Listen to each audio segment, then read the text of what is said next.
Ayon sa pamunuan ng Gilas ay mayroon silang napag-usapan na next move para sa ating national team. Ang mga bagay na tinalakay ay i-apply na sa next window. Ang sigurado lang sa ngayon sa ating lineup ay will have the same core mula nang magsimula ang program ni Coach Sin. Young cores like Kevin Kiambao, Carl Tamayo, Dwight Ramos, AJ Edu at Kai Soto. Sa ngayon considering napapasok na si Quinton Melora Brown at kung sakaling maka-adapt na ito sa system, for sure he will be part of this main core. Well, mas bata ng 1 taon itong si QMB kay Papa Dwight. So yan ang expectation, laging naandyan ang core ng team. And tungkol naman sa bagong na pag-usapan ay magkakaroon daw ng 3 to 4 changes para dito sa Gilas sa Pilipinas na mayroon ngayon na 14-man pool, ang pinakakaunting listahan sa buong Asia. Planado na ang unang 2 changes. Ang una rito ay ang pagpasok ni Quinton Melora Brown.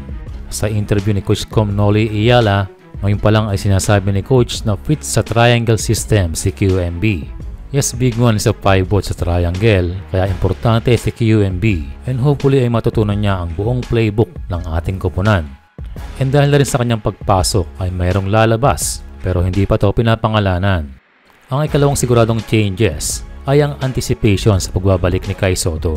Yan ang magandang mangyari pero kailangan nila itong paggandaan dahil sa ngayon ay sanay sila na wala si Kai. And hopefully sa World Cup qualifiers ay dahan-dahang makumpleto ang triple tower pero still sa ating nakikita ay hindi pa rin mawawala sa eksena itong si Junmar Fajardo. Kaya sana ngayon mag-abot pa ang 4 na yan and it can even beat the record for the tallest lineup noong FIBA World Cup kung sakali lang ngayon na magtagpo-tagpo ang kanilang panahon. And so meron pang 1 or 2 more changes na hinihintay. Hindi pa ito nire-reveal and hopefully kung merong papasok man ay isang shooter katulad ni Jordan Heading or a scorer defender katulad ni Renza Bando.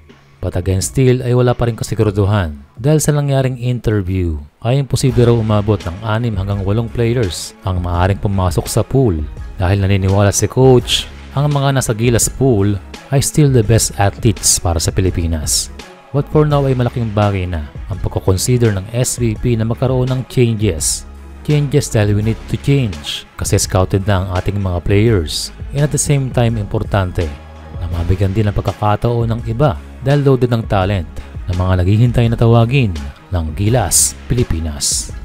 And higit sa lahat, sana ay maging seryoso na hindi mabali ang salita sa pagkakaroon ng mas mahabang practice time ang ating national team na magbibigay sa atin ng mas magandang resulta.